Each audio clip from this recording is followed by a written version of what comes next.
시청자 여러분 안녕하십니까? 출발 성공 투자 박민영입니다. 안녕하세요. 김수정입니다.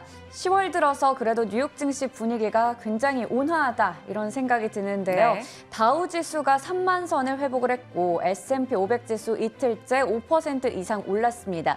국채 금리가 하락세를 지속하고 있는 상황인데 이 훈풍이 그대로 오늘도 국내 증시에 좀 반영이 됐으면 좋겠다라는 생각이 드는데요. 네, 9월경부터 계속해서 시장에서는 국채 금리가 시장의 방향을 결정해주는 흐름이 나오고 있습니다. 그래서 거기에 미치는 영향들 어떤 것들이 있는지를 잘 따져봐야 되기 때문에 매크로 지표들이 상당히 중요했었는데요. 일단 말씀 주신 대로 상당히 좋은 분위기를 연출하고 있는 뉴욕장이 이어지다 보니 우리장까지의 기대감도 좀 가져보겠습니다. 다만 일시적 반등에 불과하다라는 목소리도 계속 나오고 있는 만큼 좀 지켜봐야겠죠. 일단 들려왔던 소식들 하나씩 점검을 해 나가도록 하겠습니다. 어제는요, 뉴욕부터 국내 증시 그리고 아시아권, 유럽권까지 다 올랐습니다. 그리고 그 올라가는 탄력도를 봤을 때 다시 만난 세계로 표현을 했는데 전약 후강이었어요. 장 초반 대비 장 후반으로 갈수록 더 좋은 분위기가 연출됐다라는 겁니다. 시장의 심리가 살아나고 있는 걸까요? 일단 시장에서는 부담요인 일부가 진정되자 굉장히 민감한 반응을 보이고 있습니다. 영국의 파운드화가 안정을 찾고 미국의 국채 금리가 하락을 하고 걱정했던 반도체주들이 반등에 나섰죠. 그리고 영국의 감세한 일부 포기 소식과 함께 주요국의 시장 안정 조치가 쏟아졌습니다. 우리도 공매도 금지 관련한 얘기가 조금 더 강도 깊게 나오다 보니까 시장의 기대감이 더 커지고 있죠. 그러면서 어제 나왔던 것은 11월 FOMC에서 50bp 인상 기대가 좀 더 올라가고 75bp 인상 기대가 조금 더 내려왔습니다. 시장은 환호하는 모습이었고요. 코스피는 2.5%, 코스닥은 무려 3.6%나 올랐습니다. 불과 지난주에도 몇 번이나 떨어지는 종목 개수가 2,000개가 넘어갑니다. 이런 소식 전해드렸는데 연 이틀간 지금 뉴욕장, 국내장 상승 종목 개수가 압도적입니다. 올라간 종목 개수가 어제 2,200개 달했고요. 환율은 살짝 떨어졌죠. 다만 시장에서는 계속 불안의 목소리 내놓습니다. 1월과 6월에도 이러한 반등은 있었어. 그런데 그 이후 또 떨어졌으니까 기술적 반등에 불과해라는 시각은 여전히 나옵니다. 다만 뉴욕장은 일단 그 불안을 딛고 상승 흐름이 나왔습니다. 3대 지수 모두 다 3% 내외 정말 강한 흐름이 연출이 됐는데요. 하나예요. 이렇게 정리할 수 있습니다. 유엔에서 연준의 경솔한 도박이다, 금리 인상 중단을 촉구하는 목소리를 내놨고요. 호주에서도 예상보다는 훨씬 완화된 수치의 기준금리를 올렸습니다.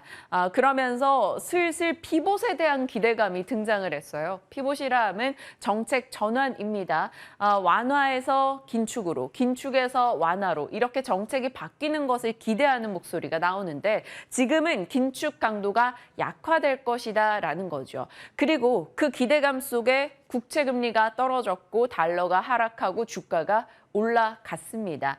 그 기대감에 가장 큰 영향을 준 게 바로 이 구인구직 보고서가 되겠는데요. 이 부분을 좀 더 자세히 들어가 보죠. 연준은 그동안의 레퍼토리가 있었습니다. 파월 의장은 인플레 막자, 지금 경기 침체 아니야. 고용시장 튼튼한데? 구직자 1인당 2개 일자리 널려 있어. 라는 이야기를 정말 자주 반복을 했습니다. 그런데 이 레퍼토리가 깨질 수 있다라는 기대감이 등장을 한 거죠. 월 초가 되면요, 구인구직 보고서가 나옵니다. 노동통계국에서 내놓고 이것은 지금 실물 경제가 어떻게 돌아가는가를 좀 더 쉽게 볼 수 있는 지표로 여겨지죠. 이 구인구직 보고서를 봤더니 신규 일자리가 꽤나 많이 줄었다라는 겁니다. 7월 대비해서도 그리고 예상치 대비해서도 많이 줄었고 그 감소 폭을 놓고 봤을 때 글로벌 금융위기 혹은 코로나 직후의 상황처럼 많이 줄었다라는 겁니다. 그렇기 때문에 연준이 믿었던 고용시장이 흔들릴 수 있어라는 전제가 생겨났고요.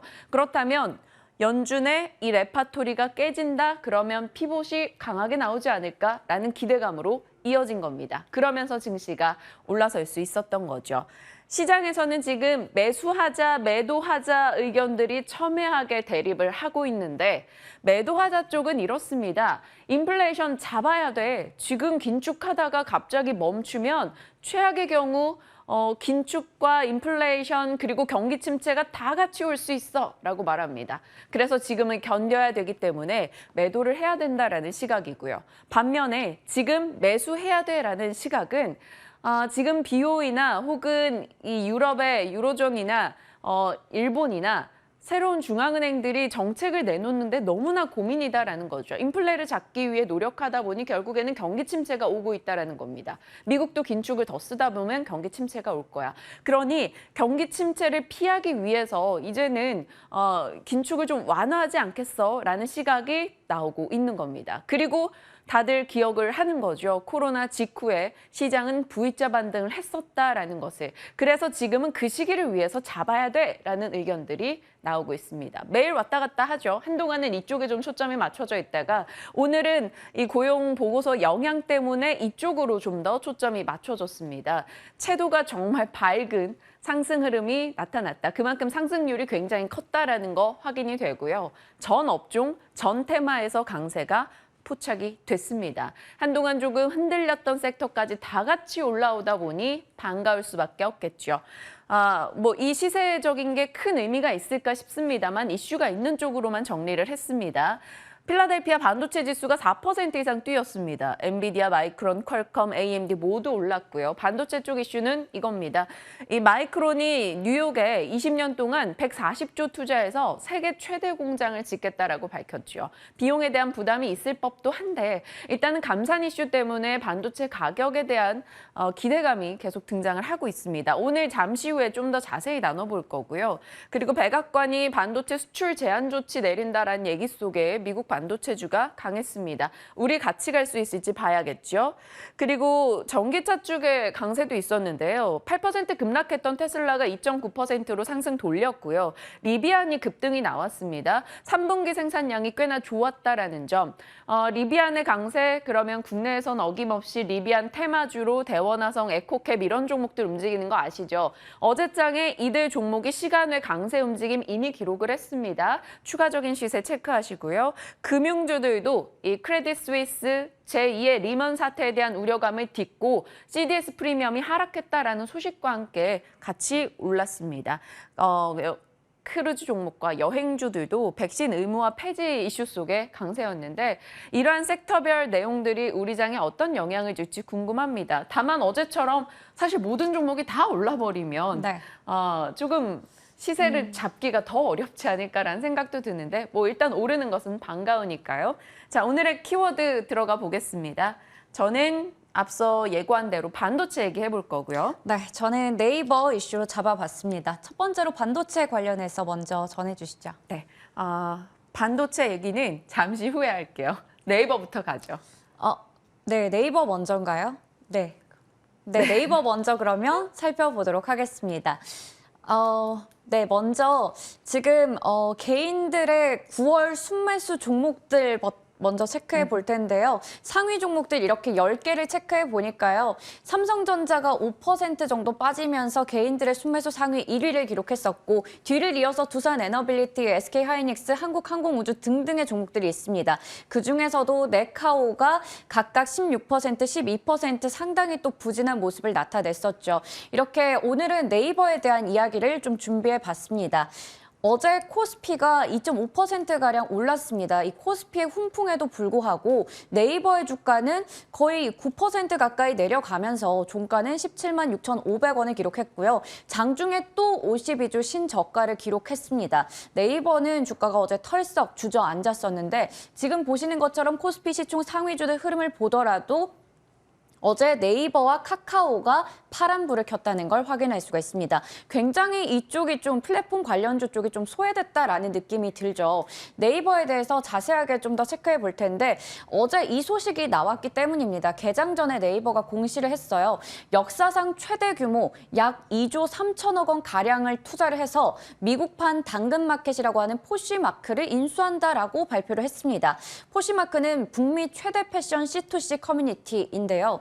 이를 통해서 커뮤니티 커머스로 새로운 리테일 형식을 구현하겠다. 차세대 커머스를 빠르게 우리가 선점하겠다라고 밝힌 겁니다. 네이버의 해외 사업 전략은 딱 투 트랙으로 나눠집니다. 콘텐츠 쪽에서는 워낙에 네이버 웹툰이 해외에서 큰 성장세를 누리고 있는 상황이고요.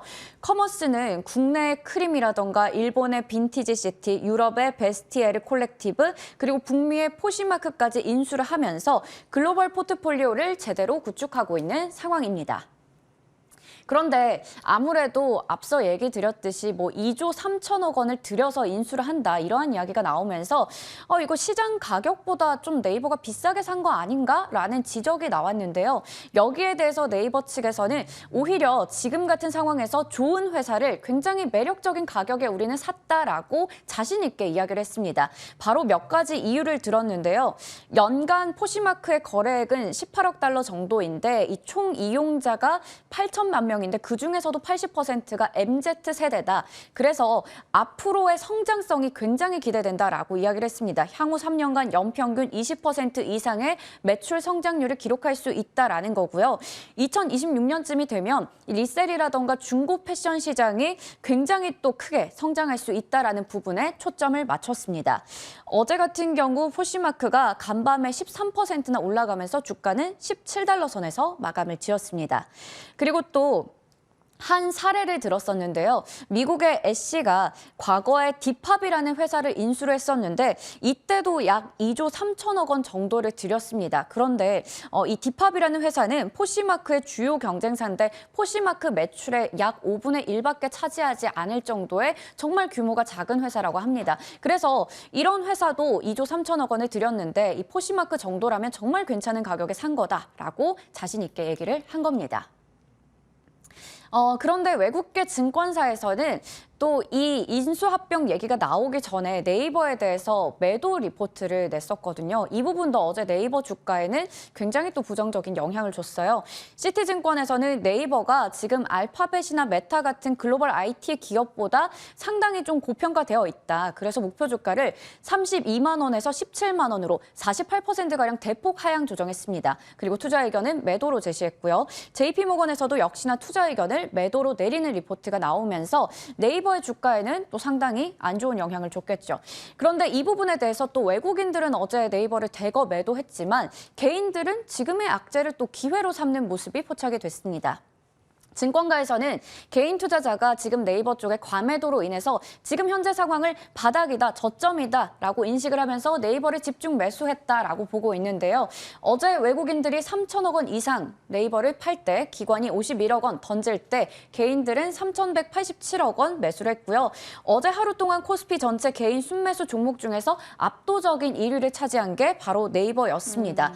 그런데 네이버 앞서 체크해봤듯이 정말 연일 신저가를 써내고 있어요. 그래서 네. 지금 자리에서의 대응 전략 어떻게 세워보면 좋을지 이야기 나눠보겠습니다. 외국계 IB에서도 네이버 40만 원 리포트 내고 매수하라 이렇게 하더니 지금은 또 매도하라 많이 떨어진 시점에서 네. 과연 그걸 믿고 따라갔던 개인 투자자라면 얼마나 원망스러울까라는 생각도 살짝 하게 됩니다. 일단 네이버에 대한 이야기, 시급한 진단이 필요할 것 같아서 잠시 후에 전략 챙겨보도록 하겠고요. 반도체 쪽으로 넘어가 보겠습니다. 어제 반도체 관련한 종목들 굉장히 반짝였습니다. 얼마만입니까?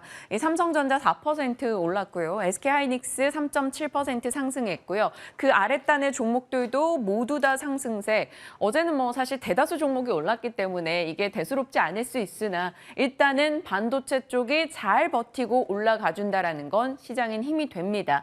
600만 주주가 멋진 슈어를 보낼 수 있을지 삼성전자 주주분들을 위한 브리핑이 될 수도 있겠네요. 여러 가지 일구심들을 좀 점검을 해보죠. 반도체는 지금 전 세계적으로 겨울이 온다라는 악재성 이슈에 시달린 지 한 1년 정도가 된 것 같습니다. 전 세계 매출 추이를 봐도요. 44개월 만에 최대 감소를 최근에 기록하고 있고요. 매출 증감률을 봐도 그 상승폭이 계속 떨어지고 있음을 확인합니다. 우리 다 아는 내용이죠. 인플레 그리고 경기 침체 속에 IT기기 소비가 줄어들었고 그로 인해 세트 수요가 감소하고 있다. 데이터 센터도 비용이 증가해서 쉽게 그 수요가 커지지 않고 있다. 뭐 이런 이야기 자주 전해드렸습니다. 수요가 줄어들다 보니까 당연히 가격이 떨어질 수밖에 없는 상황이고요. 그러다 보니 각 업체에서는 감산 카드를 꺼내들기 시작합니다. 어려우니까 우리 돈이 부족하니까 감산해야겠어라는 목소리가 최근에 들려왔죠. 어제도 전해드렸다시피 미국 마이크론의 감산 이슈 있었고요. 장비 투자 예산을 줄인다라는 소식이 있었고요. 일본의 키옥시아도 10월부터 30% 정도 감산하겠다라고 밝혔습니다. 자, 그러면 당연히 삼성전자, SK하이닉스에 대해서도 감산 얘기가 나올 수밖에 없습니다. 그러다 보니 실적 발표되는 시점에 감산이나 설비 투자 규모를 줄인다라는 얘기가 있지 않겠어라고 시장은 추정하고 있습니다. 왜 이렇게 이들은 감산에 나서는 걸까요? 앞서 가격이 떨어진다라고 말씀을 드렸고 재고 부담이 증가하고 있기 때문입니다. 지금 마이크론의 재고 회전을 놓고 봤을 때는 5개월 정도, 일본의 키옥시아 같은 경우는 오염 이슈가 있었기 때문에 5, 6개월 정도 더 길다라고 합니다. 그리고 국내 업체들은 2개월에서 4개월 정도. 일단 재고가 쌓여 있으니 새로운 생산을 하는 것보다는 재고부터 빨리 털어가겠다라는 시각이 나오는 거죠. 그런데 그럼에도 불구하고 주가가 올랐습니다. 어제 그리고 지난주 마지막 거래를 잘 버텼죠. 시장에서는 이 시나리오를 쓰고 있어요. 메모리가 코스피를 이기는 법은 결국에는 공급 축소밖에 없다라는 겁니다. 과거 하락 사이클이었을 당시와 비교하는 글들이 나오고 있는데요. 신한금융의 자료입니다. 2018년도 3, 4분기에 실적이 고점을 찍고 꺾이기 시작했고 오더컷이 되기 시작했다라는 겁니다. 그러면서 반도체 쪽이 주가가 떨어졌는데 이 이후에 다시 올라갔다. 2019년도 1분기예요. 단기 반등이 나왔는데 그때 상승의 이유를 들여가 보니까 투자가 감소했고 감산을 했다라는 겁니다. 결국에는 공급 축소를 하면서 가격 방어에 나서게 되고 주가는 올랐다라는 거죠. 지금 시점과 맞물려 있기 때문에 단기 반등이라도 나올 거야라는 시장의 기대가 등장을 하고 있는 겁니다. 거기다가 어제 또 전해진 이재용 형이라는 이 종목 토론방의 글들이 굉장히 많았었는데요. 이 삼성전자 측에서 나섰습니다. 주주가치 제고를 위해서 이 별동대를 신설했다, TF를 신설했다라는 소식이 들려왔어요. 배당과 자사주 매입 소각을 적극적으로 검토하는 단계에 들어가 있다라고 이야기가 나왔습니다. 그러면서 시장에서는 부양책에 대한 기대 등장을 하고 있는 거고요.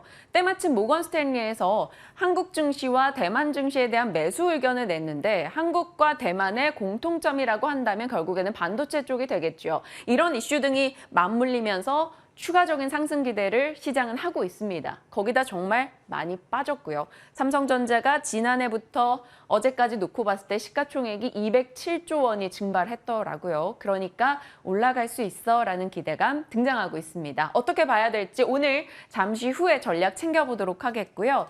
자, 7만 원을 탈환할 수 있을지에 대한 이야기와 함께 이제 가나 안 가나 넘어가 보도록 하겠습니다. 자, 가나 안 가나 확인을 해본다면 어제 풍산도 시간외에서 이슈가 있었고 네옴시티 관련한 이슈도 있었는데요. 확인해 주시죠. 네, 풍산은 소액주주의 반발 속에서 결국 방산 사업의 분할 방침을 철회하겠다라고 장 마감 후에 공시를 했습니다.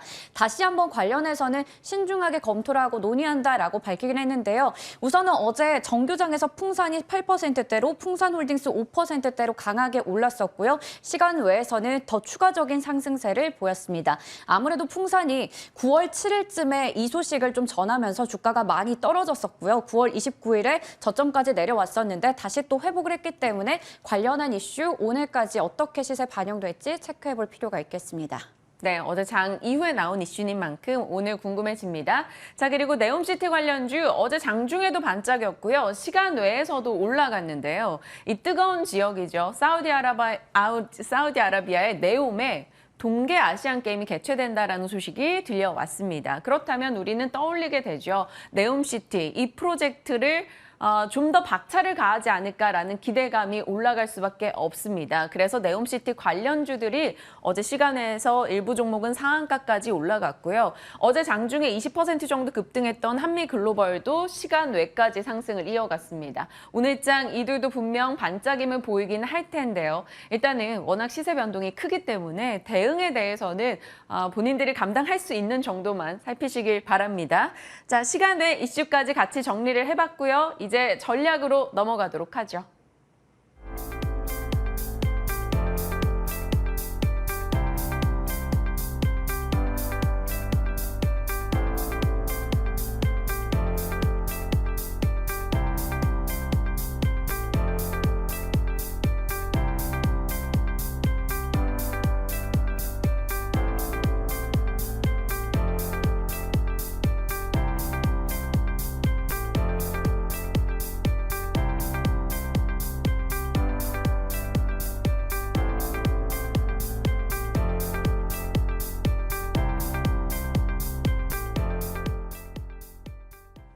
네, 앞서 다뤄본 이슈들 시장 전략 챙겨보도록 하겠습니다. 유스탁 유창희 대표 함께합니다. 어서 오세요. 안녕하십니까. 네, 진짜 이런 시장을 겪다 보니까요, 대표님. 모든 사람들이 약간 의심병을 갖게 되는 것 같아요. 올랐는데 이거 더 가나? 더 가나? 내일 다 꺾이는 거 아니야? 또 급락 나오는 거 아니야? 이런 불안감을 계속 갖고 있다 보니까 일단 대응 자체가 좀 쉽진 않아요. 올라서 반갑긴 하고 물려있는 종목들 손실폭 줄여서 좋기는 한데요. 그렇죠.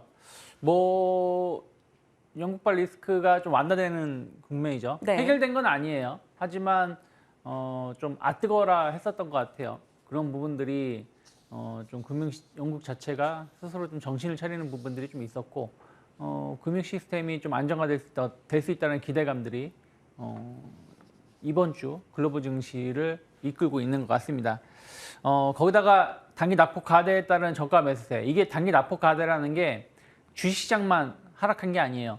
그 9월 한 마지막 2주 정도 흐름을 보시면 미국 달러만 오르고 모든 자산이 다 하락했어요. 네. 그랬는데 그러다 보니까 거기에 대한 어떤 저가 매수세 이런 것들이 발생하면서 월화 혹은 뭐 지난주 금요일부터 흐름을 보시면 달러만 하락을 하고 조금 증시는 좀 올라가려고 하고 있는 모습을 좀 보여주고 있죠. 그래서 그런 것들이 조금은 좀 더 이어질 수 있다 생각하고 있고, 왜 그러냐면 환율 때문에 지금 증시가 흔들렸던 부분들이 있었거든요. 그리고 국제 시장이 좀 안정화되는 부분들이 좀 있어요. 그런 것들이 또 외국인 수급도 긍정적으로 매수세가 유입되는 부분들을 좀 포착을 할 수가 있습니다.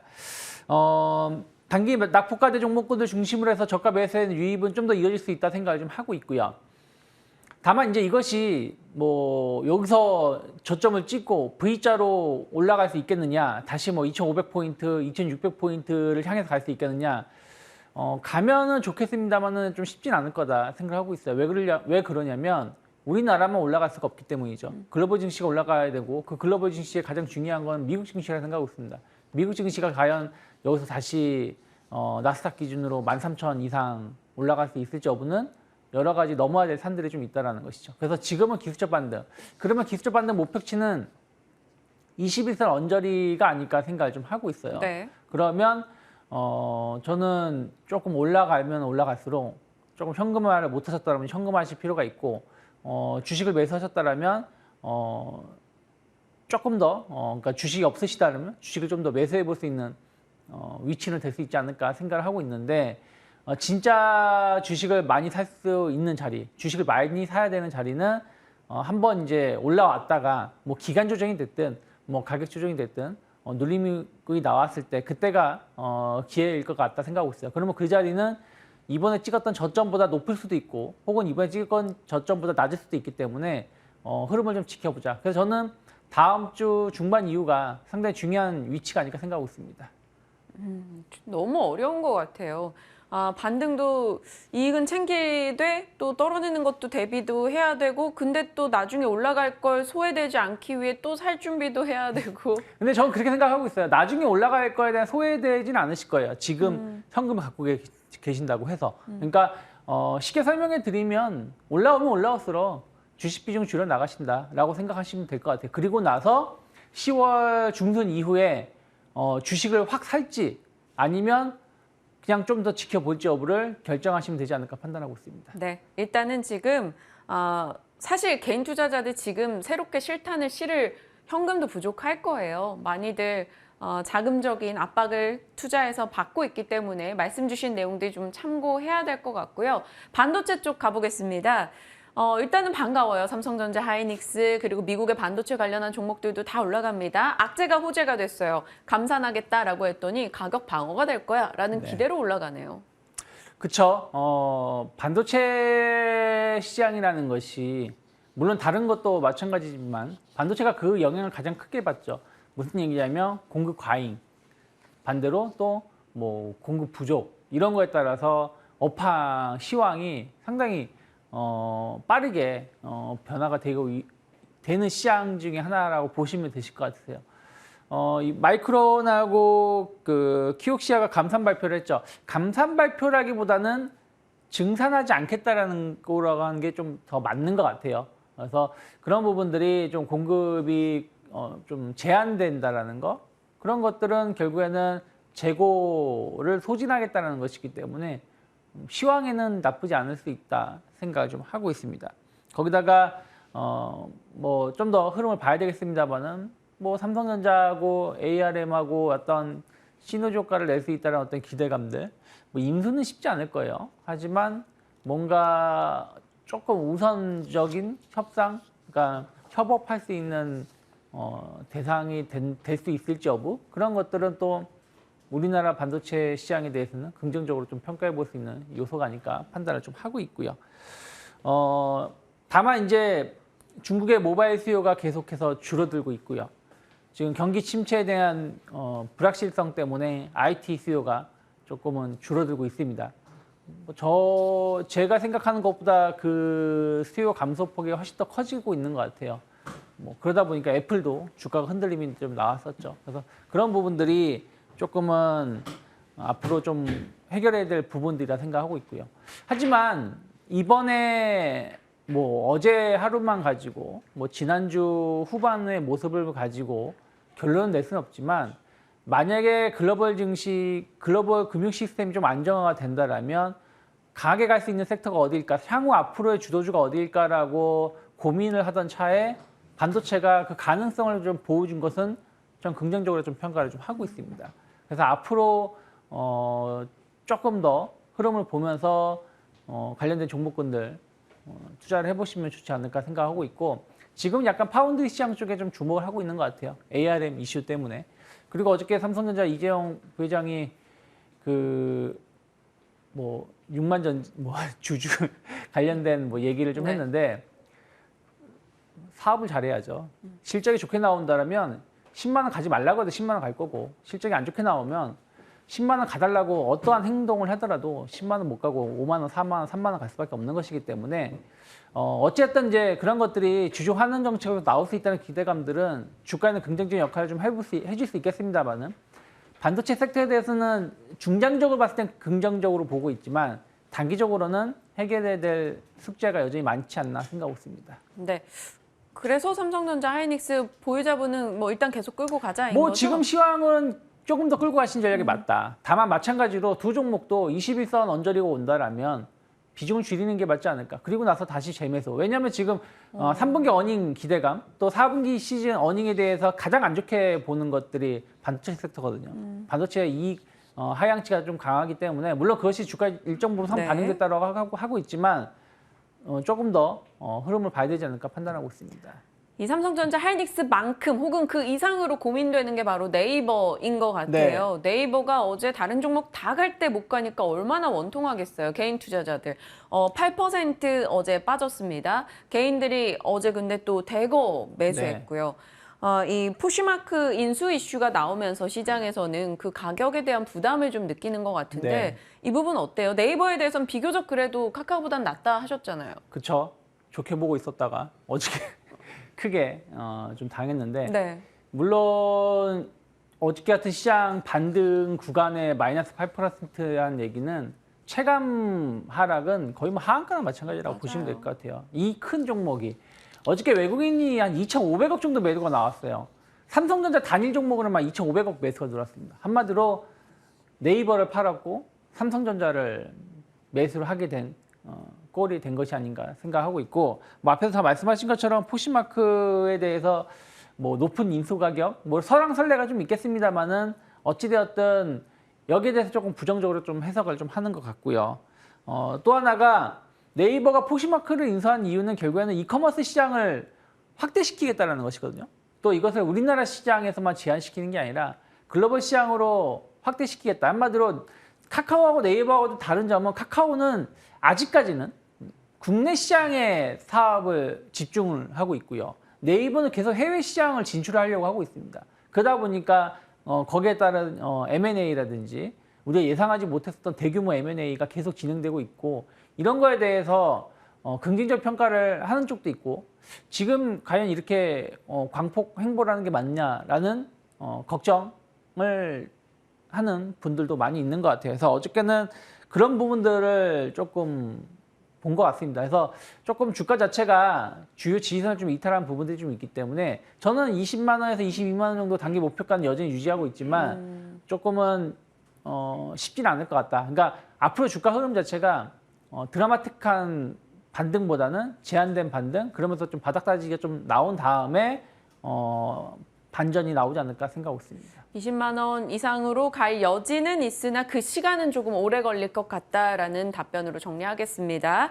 자, 차익스픽으로 갈게요. 코로나 완화와 고환율 수혜로 해외 매출에 대한 기대를 높이는 기업을 소개해 주신다고 합니다. 네. 오늘은 종목 이야기네요. 네, 뭐 어차피 뭐 다 가고 있는 상황에서 뭐 어떤 섹터를 따로 말씀드릴 필요는 없다 생각하고 있었고, 네.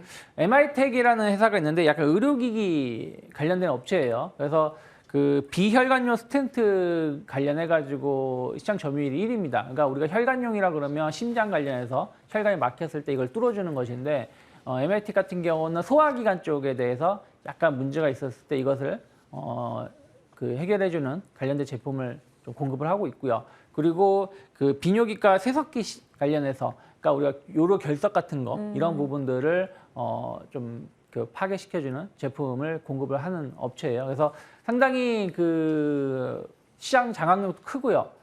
코로나 때문에 오프라인 영업 활동을 못했던 부분들이 좀 재개가 되면서 뭐 북미, 유럽 시장의 매출이 계속 늘어나고 있습니다. 그리고 환율 효과, 제품을 수출하기 때문에 워낙 약세를 띈다라면 환율 효과만 가지고도 추가적으로 수익성을 더 보여줄 수가 있다는 것이죠. 그래서 2분기 실적까지 나쁘지 않았고 3, 4분기에 대한 어떤 실적도 상당히 좀 기대감이 높게 나오고 있어요. 주가만 본다고 하더라도 올해 이 회사 주가 하락할 게 없습니다. 계속 계단식 상승을 좀 하고 있는 부분들. 이번에 9월달 코스닥, 뭐 코스피 그 처참한 상황에서도 네. 주가가 안 빠졌어요. 그 얘기는 앞으로도 좀 더 상승할 수 있다 생각하고 있기 때문에 저는 뭐 11,500원만 크게 이탈하지 않는다면 뭐 17,000원까지는 충분히 추가적인 상승 기대해 볼 수 있지 않을까 판단하고 있습니다. 어찌 보면 지금 장에서 17,000원 상당히 공격적인 목표 라인을 주신 건 아닌가라는 생각도 드는데요. MI텍에 대한 이야기 저희 귀 기울여서 한번 체크해 나가도록 하겠습니다. 가나를 짤막하게 1분 답변 주실 수 있을까요? 풍산 얘기 너무 궁금해서요. 네. 뭐 소액주주가 이겼죠. DB하이텍에 이어서 또 SM에 이어서 이런 흐름들은 좀 더 나올 수 있다 생각하고 있어요. 또 그거에 대한 어떤 물적 분할 이슈에 대한 어떤 그 할인 요소가 좀 해소가 됐다는 부분들, 이런 것은 주가에 좀 반등이 나올 수 있지 않을까 생각하고 있기 때문에 저는 뭐 추가적인 반등 좀 기대해 볼 수 있다 생각을 좀 하고 있어요. 그래서 단기 목표가는 시장이 좀 더 흐름들이 좋게 나온다라면, 또 지금 풍산이 그런 이슈들 때문에 주가 하락한 거라면 뭐 다시 직전 고점대라고 해봤자 한 2주 전 가격인데 한 3만 원 정도까지는 회복 가능하다라고 볼 수 있지 않을까 판단하고 있습니다. 네, 풍산에 대한 이야기까지 짚어봤습니다. 어제 시간회에서 또 상승 흐름이 나왔던 종목군들이니까요. 오늘 장중 어떻게 흘러갈지 체크하시길 바랄게요. 오늘 유창희 대표와 전략 챙겼습니다. 고맙습니다. 고맙습니다.